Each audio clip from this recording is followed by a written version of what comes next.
Hello, ladies and gentlemen. Welcome to our community. Ridwan Cottage 99, myself, Ridwan. So এর আগের ভিডিওতে আপনারা যে পর্যন্ত দেখে ভিডিওটি শেষ করেছিলেন, এই ভিডিওতে ঠিক সেখান থেকে আবার ভিডিওটি শুরু হবে। তো চলুন ভিডিওটি দেখে আসা যাক। একটা বোট এগিয়ে আসে। এই বোটটা ছিল সেই বোটটা যে বোটটা কিছুক্ষণ আগে ঝামেলা চলে গেছিল।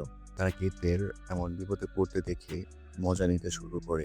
কিন্তু হঠাৎ তাদের বোটটা তখনই এক ধাক্কায় উল্টে যায়। দৃশ্যটা দেখে মনে হয় কেউ যেন জলের নিচ থেকে বোটটাকে লাথি মেরে উল্টে দিয়েছে। বোটটা উল্টে যাওয়ার পর দুজন সাঁতার কেটে উপরে উঠে আসে। কিন্তু অন্য ছেলেটার কোনো চিহ্ন দেখা যায় না।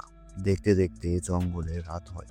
আর বলা হয় জঙ্গলের রাত মানে একটু বেশি ভয়ঙ্কর। সবাই বাধ্য হয়ে নদীর তীরে আশ্রয় নেয় আগুন জ্বালিয়ে। তাতে তারা একটা প্ল্যান করা শুরু করে। কি প্ল্যান? যাতে রাতের অন্ধকার এবং জলাশয়ে বাড়তে থাকা জলাশয়ের সাহায্যে কোনোভাবে তারা এখান থেকে বের হতে পারে। তাদের দলে যোগ দেওয়া সর্বশেষ ব্যক্তি, যার নাম নীল, সে প্ল্যান করে যে আমরা জলাশয়ের মধ্যে নামবো না, কারণ জলাশয়ের মধ্যে নামা রিস্ক হবে। আমরা দড়ি বেঁধে এই জলাশয়টা পার করব।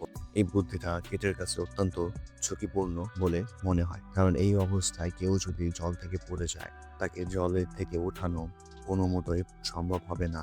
কিন্তু এরপরেও নীল বাকিদের সাহায্য নিয়ে গাছের সাথে দড়ি বাঁধে এবং দড়িটার এক প্রান্ত নিচের গায়ে আটকে ধীরে ধীরে জলে নামে এবং অপর প্রান্তের দিকে এগোতে শুরু করে, কারণ ওই পাশে গিয়ে দড়িটা তাকে বাঁধতে হবে।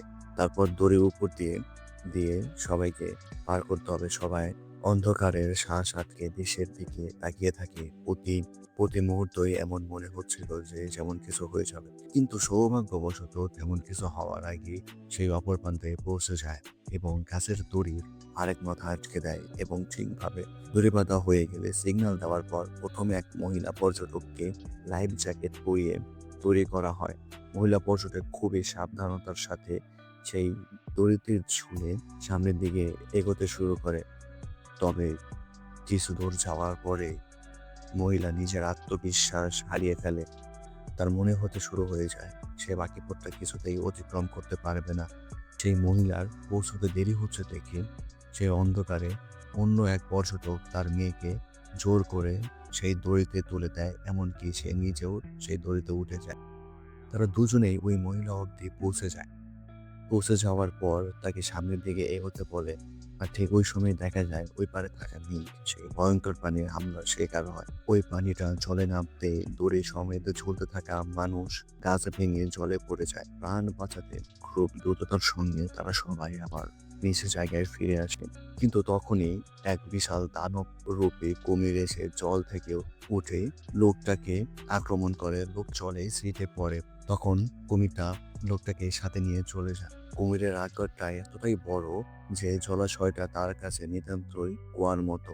কুমিরটাকে দেখে সবাই খুব স্বাভাবিকভাবে বোঝা যায় যে এই কুমিরটাই ইচ্ছে করলে তারা এখানে যতগুলো মানুষ আছে সবগুলো মানুষকে খেয়ে ফেলতে পারে, এতটাই বড়। অন্ধকারে এই ভয়ঙ্কর কুমিরটার উপস্থিতিতে এখানে থাকা মোটেও বুদ্ধিমানের কাজ নয়, কিন্তু তারপরেও তাদের এই জল উঠে আসায় এই কাদামাটিতেই থাকতে হবে, কারণ এখান থেকে পালাতে গেলে তারা কুমিরের হাতেই মারা পড়বে। পিট এবং কেট দুজনেই বুঝতে পারে এখান থেকে বেঁচে ফেরা প্রায় অসম্ভব, কিন্তু মানুষ চাইলে যে কোনো অসম্ভবকে সম্ভব করতে পারে। বাকি পর্যটকদের তারা বোঝাতে শুরু করে যে কুমিরটা যাই হোক না কেন